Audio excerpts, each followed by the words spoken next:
was it that you first got started with Space.com? Well, I was hired a few years ago. I had been to grad school for science journalism before that at UC Santa Cruz. And in undergrad, I majored in astronomy and physics. But, I really trace it back to when I was 4 and had my little book of stars and planets that I was obsessed with. Yeah, space geek from way back. So, yeah, it's perfect for me. What has been like some of the most exciting stories that like you have worked on? Well, as a long space fan, it was just a dream come true when I first got to go to NASA. When I first got to go to Kennedy Space Center, I think I'll never forget that, and I've been able to see quite a few space shuttle launches at this point. So I have to say that those are the highlight, because I think they'd be the highlight of my life even if I wasn't working, but as a professional highlight, for sure they take the cake, because seeing a space shuttle launch is indescribable. It's absolutely amazing, and I really loved every one of those. But I've had a lot of lucky opportunities, I would say. NASTAR, I got to go to the Pennsylvania NASTAR training facility and do suborbital scientist training. That was a few days of centrifuge rides to prepare you for the G-forces of a suborbital launch and landing. That was amazing, very scary, petrifying, but I made it through. I got my wings, so I'm pretty proud of that. Now, can you use that training for any of the commercial ventures that are going to be coming out? I do like to point out to my Space.com colleagues that I'm the only one of us certified to ride on a suborbital vehicle. So should the opportunity arise for a reporter to go on Virgin Galactic, I'd like to say that I'm prepared. Now, even if that opportunity doesn't come through a pressway, would you want to do that personally? If I had the money, for sure. Yeah, I absolutely would. But, next time I get $200,000, I'll let you know.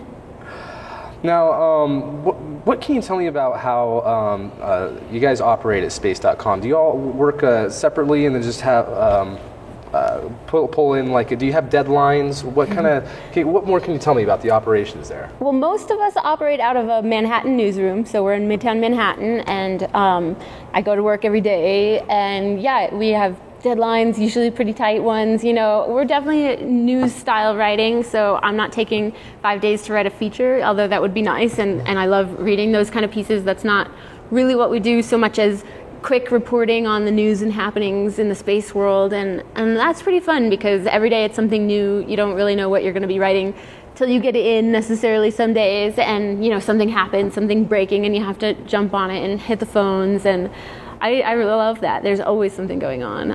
But we do have freelancers and staff writers actually all over the country. And there's a fair bit of travel, as this demonstrates, which I really appreciate. So every once in a while I get to go out on the field somewhere, and that's super fun. Absolutely.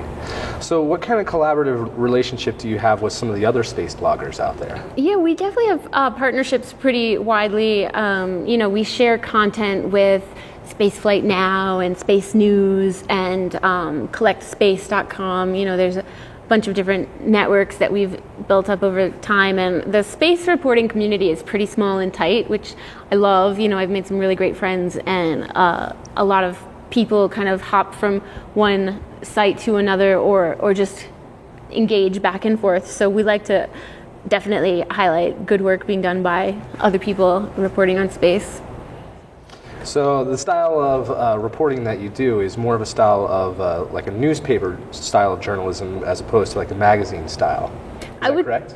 I would definitely agree with that. For the most part, that's our inspiration is, telling you the news quick as it happens. This is the information we have. As soon as we have it, you have it. Trying to write clear, concise for people who might be checking, Yahoo on their lunch break. I want my story to be able for them to read it quickly and get it and have fun and enjoy it. But one of the great things about internet journalism is that you don't necessarily have to be locked into either newspaper or magazine style, because we have unlimited space, which is great. And so sometimes we do get to do longer features, and those are great too. Our readers love them, and there's no reason that we can't do a little bit of everything. So I like that the bounds are not set, and if we find a great idea, my editors are very encouraging and allow me to pursue it. And I would say that there's no real limits on the way that we can tell a story on the internet. So how did Space.com get started? Well, it got started in the dot-com boom. It was one of those first early sites devoted to niche journalism, and it was founded by Lou Dobbs of CNN and some other space people. Sally Ride was involved from the beginning, and some other space kind of pioneers wanted to make this place on the internet where the space community could get together and talk about what's happening, and it's really evolved a lot since then. I joined it in 2008, so I wasn't there for the early days. But, it's a great thing. We're trying to just keep it going. Is there anything else that you would want to add to this? Well, I would say, space is the best. It's what's going on right now. It's totally inspiring to be here and see all these people devoting their life's work to this in various forms, various ways. But I think so much is happening. It's such an amazing time to be reporting on space because so much is happening, and every day, every week, every month, there's something new.